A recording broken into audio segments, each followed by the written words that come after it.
Hello student, हमने आपको set 2 के 10 क्वेश्चन करा दिए थे बहुविकल्पी के, और शेष 10 क्वेश्चन बचे हुए हैं, अभी सॉल्व करते हैं।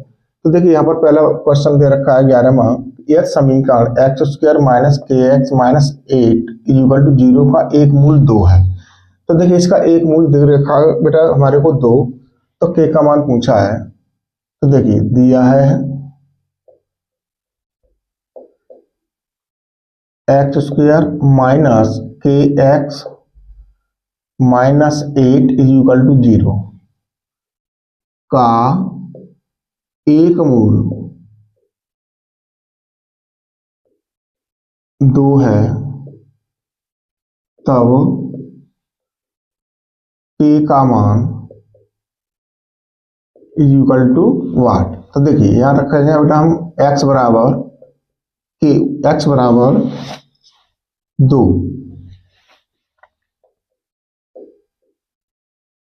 रखने पर जो हमारे को मूल दे रखा है उसी की वैल्यू हम x का रख देंगे। तो देखिए यहाँ रख देंगे हम 2 का स्क्वायर हो जाएगा, क्योंकि x स्क्वायर है तो 2 का स्क्वायर हो जाएगा, माइनस के into 2 minus 8 is equal to 0।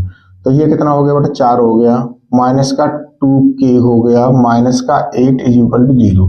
अब देखिए प्लस के 4 है माइनस के 8 है, तो ये क्या बचेगा बेटा हमारे पास माइनस का 2k इज इक्वल वो सॉरी माइनस कितना बच जाएगा 4 इज इक्वल टू 0। अब माइनस के हमारे पास 4 है, इसको बराबर से उधर पहुंचा देंगे तो ये हो जाएगा माइनस का 2k इज इक्वल टू 4, और k की वैल्यू निकालेंगे बेटा यहाँ हो जाएगा 4। अब 2 मल्टीप्लाई में है तो इधर जाके किस में हो जाएंगे डिवाइड में हो जाएंगे, तो माइनस 2 से इसे काटेंगे 2 बार, तो k का मान आ गया बेटा माइनस का 2k, जो हमारे पास माइनस का 2k है। अब ये आंसर हमारे पास ऑप्शन में मिल रहा होगा कि नहीं, तो देखो बी वाले में मिल रहा है, तो बी वाला ऑप्शन ये सही है। अब इसके बाद में दूसरा क्वेश्चन है समांतर श्रेणी का, तो उसे करते हैं। तो यहाँ देखिए एपी दे रखी है हमारे को, एपी क्या है हमारे पास, एपी 10 7 4 का 20वां पद याद करना है हमें। तो देखो यहाँ a बराबर कितना हो गया बेटा हमारे पास 10, और d की बात करें तो d कितना हो जाएगा 7 minus 10 is equal to minus 31, n कितना हो गया हमारे पास 20।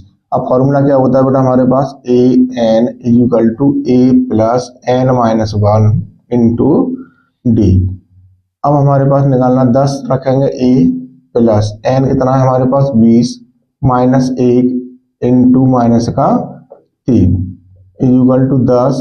अब यहाँ बचे हमारे पास 19 इंटू माइनस 3।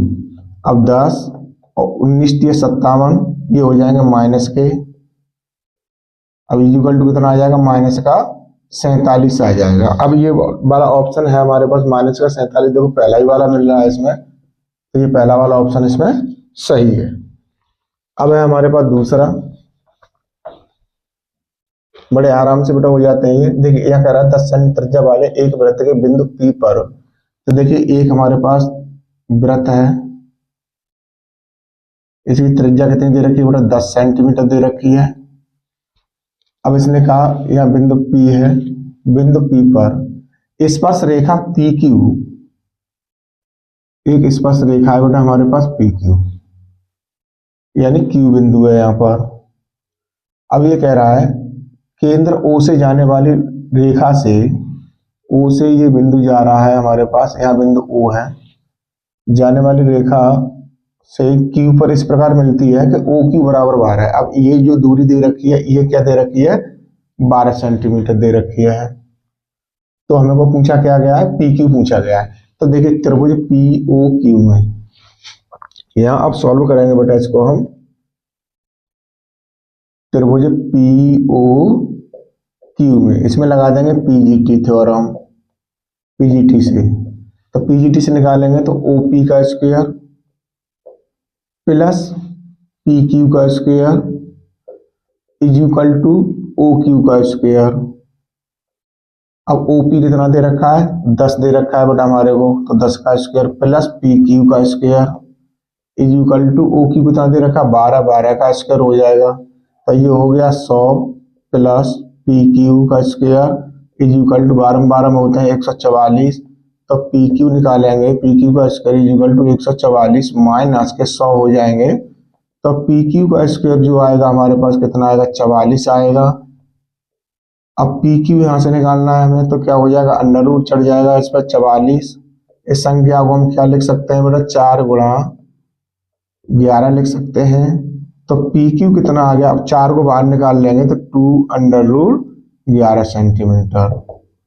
तो देखिए यहाँ पर जो हमारे पास है 2 अंडर रूट 11 वाला ऑप्शन है सी वाला, ये वाला ऑप्शन इसमें मिलेगा। अब हमारे पास दूसरा क्वेश्चन,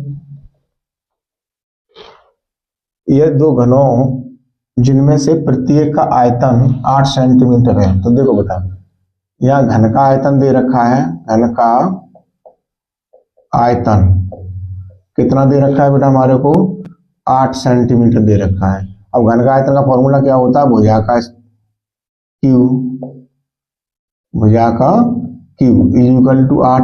अब यहाँ से भुजा हमें फाइंड करनी है, तो क्या करेंगे, इसका घनमूल निकालना पड़ेगा हमको, किसका, 8 का, जो कितना होगा बेटा हमारे पास 2 सेंटीमीटर होगा। अब इसने आगे देखते हैं आगे क्या कर रहा है। अब कह रहा है संलग्न फलकों को एक सिरे से दूसरे सिरे मिलाकर जोड़ दिया जाता है तो इससे प्राप्त घनाभ का पृष्ठीय क्षेत्रफल ज्ञात कीजिए। तो देखिए पहले यहाँ एक घन बना लीजिए,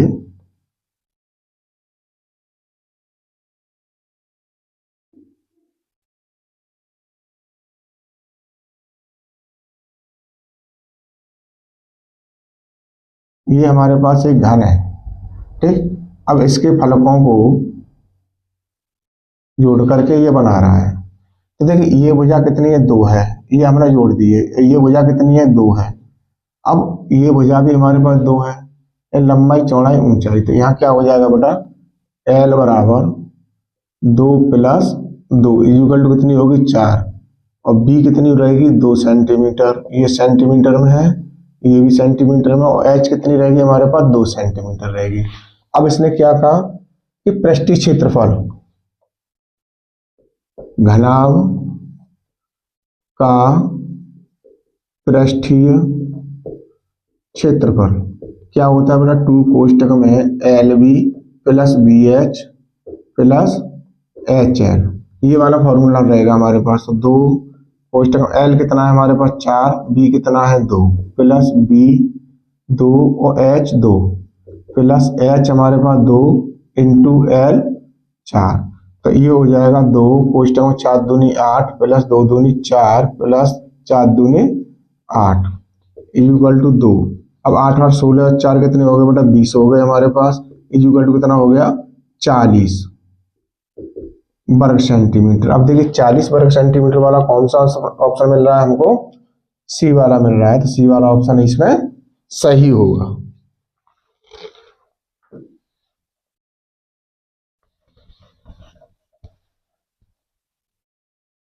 अब देखिए यहाँ पर हमारे पास है 15वां क्वेश्चन, ये कह रहा है यह 14 सेंटीमीटर त्रिज्या वाले एक वृत्त के त्रिज्य खंड का क्षेत्रफल। तो देखिए यहाँ पर जो है हमारे पास वृत्त का त्रिज्य खंड का क्षेत्रफल क्या होता है, त्रिज्य खंड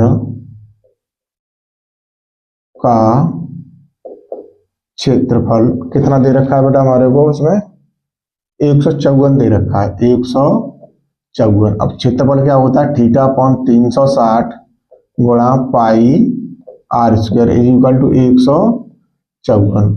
अब थीटा हमें निकालना है, गुणा पाई का मान 22/7 लगाएंगे। त्रिज्या कितनी दे रखी है हमारे को, 14 सेंटीमीटर।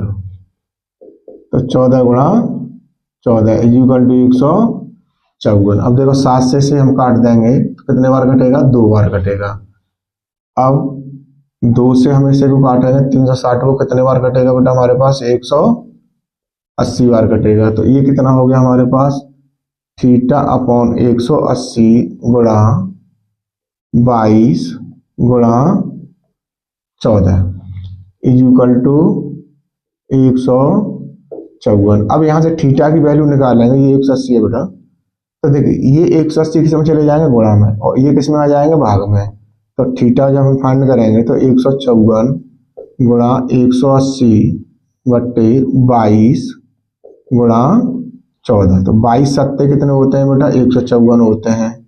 तो ये कट गया हमारे पास 7 बार। अब 7 से इसको 14 को काटेंगे 2 बार, तो ये अब 2 से इसको काट देंगे 180 को 90 बार। तो थीटा इक्वल टू कितना आ गया बेटा हमारे पास, 90 अंश का आ गया। अब थीटा की जो वैल्यू है वो कितनी है, 90 अंश है। तो ये हमारे पास बी वाला ऑप्शन इसका क्लियर हो गया। अब है हमारे पास 16वां क्वेश्चन, इसको देख लेते हैं। अब 16वां क्वेश्चन में क्या कहता है कि 2 sin 30 और cos 30, यहां पर कह रहा है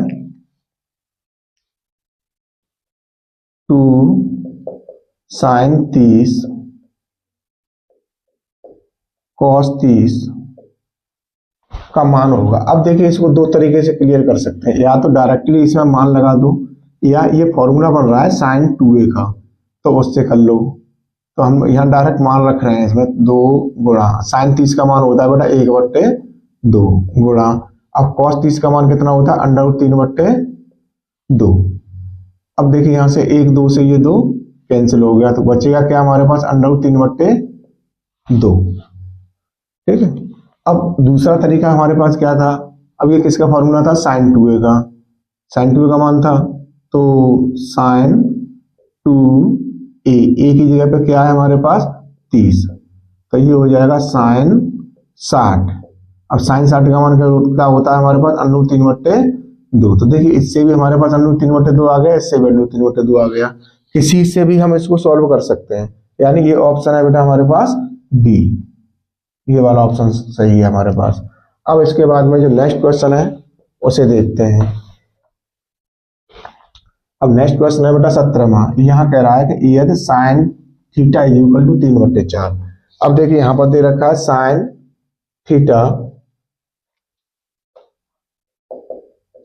थीटा इक्वल टू 3/4, तो tan थीटा, तो tan थीटा इक्वल टू वाट। देखिए बच्चों क्या करेंगे, हम सबसे पहले एक त्रिभुज बनाएंगे, इसको मान लेंगे थीटा कोण, तो लंब हो गया हमारे पास ये, आधार हो गया ये, कर्ण हो गया ये। अब साइन का मान क्या होता है, लंब बटे कर्ण होता है, तो ये 3 हो गया, ये 4 हो गया। हम पीजीटी से निकालेंगे बेटा, पीजीटी से। अब पीजीटी से निकालेंगे तो लंब का वर्ग प्लस आधार का वर्ग, यानी क्या होगा एल का स्क्वायर प्लस ए का स्क्वायर इक्वल टू के का स्क्वायर। और लंब कितना है हमारे पास 3, तो 3 का स्क्वायर प्लस ए निकालना है हमें, इक्वल टू के कितना है 4, 4 का स्क्वायर। अब ए स्क्वायर निकालेंगे तो क्या हो जाएगा 4 का स्क्वायर माइनस 3 का स्क्वायर, तो ए स्क्वायर इक्वल टू 16 माइनस 9, कितना बचा बेटा हमारे पास 7 बच गया। अब ए की वैल्यू निकालेंगे तो अंडर रूट कितना हो जाएगा 7, यानी ये कितना होगा √7। अब tan का मान क्या होता है हमारे पास, तो देखिए यहाँ पर हम निकालेंगे tan थीटा। अब ये होता है लंब बट्टे आधार। अब लंब कितना है हमारे पास 3 है, आधार कितना है √7, तो यही इसका आंसर जो है हमारे पास क्लियर हो गया, 3/√7। तो पहला ही ऑप्शन इसमें मिल रहा है। अब नेक्स्ट क्वेश्चन है हमारे पास, वो भी ट्रिग्नोमेट्री का ही है। इसमें कह रहा है बेटा कोसेक ए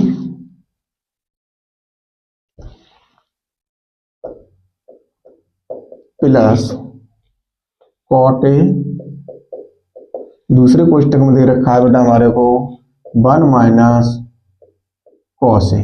अब इसका मान पूछा है, देखिए सबसे पहले हमारे पास काम क्या है कि इनको साइन कॉस में तोड़ लें। तो कोसेक क्या होता है 1/sin ए प्लस कॉट क्या होता है cos ए बट्टे sin ए, दूसरे कोष्टक में 1 माइनस cos ए। अब देखिए इसका एलसीएम मिल जाएगा हमें, क्या मिल जाएगा sin ए। अब ऊपर क्या बचेगा 1 प्लस cos ए, और दूसरे क्वेश्चन में क्या 1 माइनस cos ए। अब यहाँ पर क्या देखना है बेटा, एक क्वेश्चन का हमारे पास माइनस है, एक क्वेश्चन का प्लस है, तो ये बोल गया हमारे पास वर्गांतर, यानी ए स्क्वायर माइनस बी स्क्वायर का फॉर्मूला, तो ये हो जाएगा 1 का स्क्वायर माइनस cos स्क्वायर ए अपॉन sin ए। अब ये क्या है हमारे पास 1 माइनस कॉस स्क्वायर ए अपॉन साइन ए। अब इसके किसका फॉर्मूला होता है बेटा, ये हमारे पास साइन स्क्वायर का होता है, साइन स्क्वायर ए अपॉन साइन ए। अब साइन ए से ये स्क्वायर कट जाएगा तो क्या बचेगा हमारे पास, साइन ए बचेगा। अब साइन ए वाला ऑप्शन जो इसमें आ रहा होगा वही ऑप्शन हमारे पास होगा। बेटा इसमें ऑप्शन नहीं लिखा है, मिस्टेक हो गई है, तो इसका आंसर है वो हमारे पास है साइन ए वाला। जो साइन ए वाला ऑप्शन होगा वही इसका आंसर क्लियर होगा। बाई मिस्टेक बेटा ऑप्शन रह गए इसके। अब देखिए 19,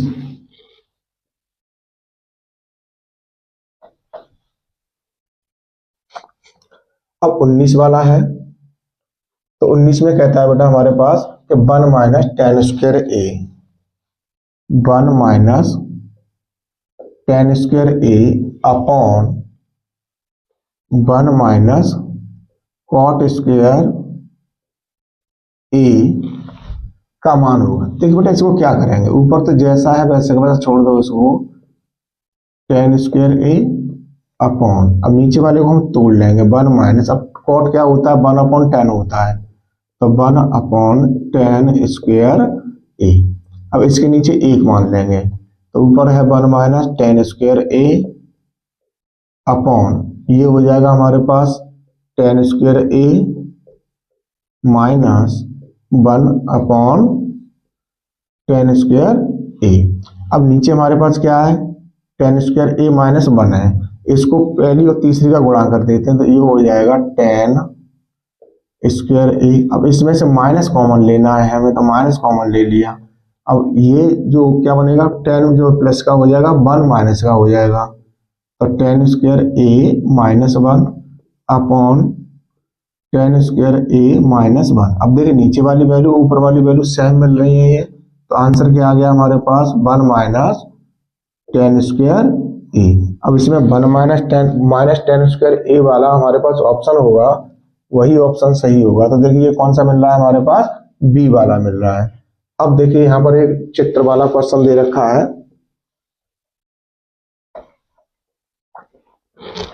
अब इसमें क्या कहा है बेटा इसने कि चित्र में दिए गए चित्र में यदि एस टी समांतर क्यू एस, यहां दे रखा है बेटा हमारे को कि एस टी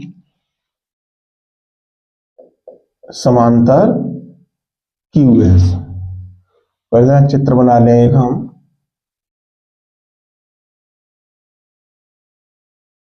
ये है P, ये है Q, ये है R, 1.5 सेंटीमीटर और ये दे रखा है हमारे को 2.8 सेंटीमीटर और दे रखा है OS, QS होगा बेटा ये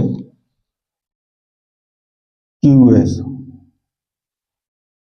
QS दे रखा है 3 centimetre, QS is equal to 3 centimetre, SR 1.5, SR is equal to 1.5 centimetre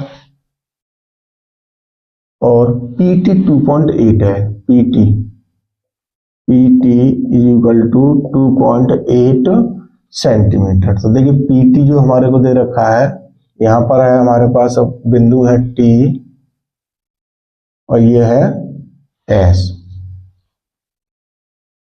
PT हमारे पास लिखा हुआ है, QS जो है ये 3 है सेंटीमीटर और SR 1.5 हो गया, यही है। देखिए अब यहाँ पर जो दे रखा है कि ST समांतर QS, यानी ये वाली भुजा इस भुजा के कैसे है, समांतर है, तो क्या होगा बेटा ये,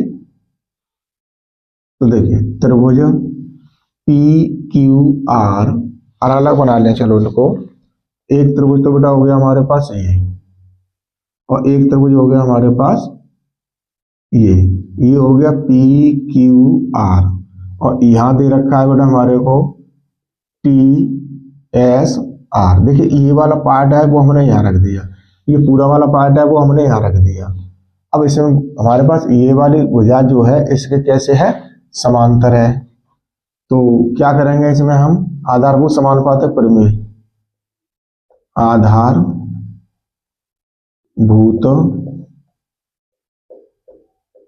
समानुपाती पातक में से। अब क्या हो जाएगा, QS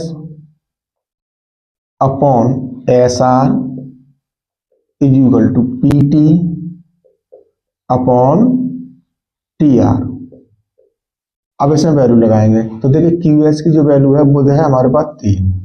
अब हमारे पास SR की वैल्यू जो है हमारे पास 1.5 इज इक्वल टू PT जो दे रखा है हमारे को, कितना दे रखा है बेटा, 2.8 अपॉन TR हमें निकालना है।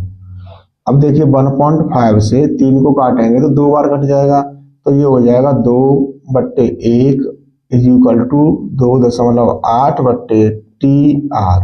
क्रॉस मल्टीप्लाई गुणा करेंगे 2TR इज इक्वल टू 2.8। अब TR की वैल्यू यहाँ से निकालनी है तो 2.8/2, 2 से काटेंगे तो 1.4 बार कटेगा। TR इज इक्वल टू 1.4, यानी जो वैल्यू है हमारे पास इसकी कितनी आएगी बेटा, 1.4। अब ये कौन सी वैल्यू मिल रही है हमारे पास, डी वाली ऑप्शन में मिल रही है। तो इस प्रकार से बेटा ये हमारे पास 20 MCQ थे वो क्लियर हो गए हैं। इसके बाद में जो क्वेश्चन आएंगे वो 2-2 नंबर के आएंगे। और उम्मीद करते हैं बेटा हमारा वीडियो आपको अच्छा लगा हो, पढ़ाना हमारा अच्छा लगा हो। बेटा अगर अच्छा लगा है तो वीडियो को लाइक और शेयर जरूर करें, और अभी तक हमारा चैनल सब्सक्राइब नहीं किया चैनल को सब्सक्राइब कर लें। 7:30 बजे ठीक फिक्स 7:30 बजे बेटा हमारा वीडियो अपलोड हो जाता है। आप आराम से अपने देखते रहिए और तैयारी करते हैं। धन्यवाद।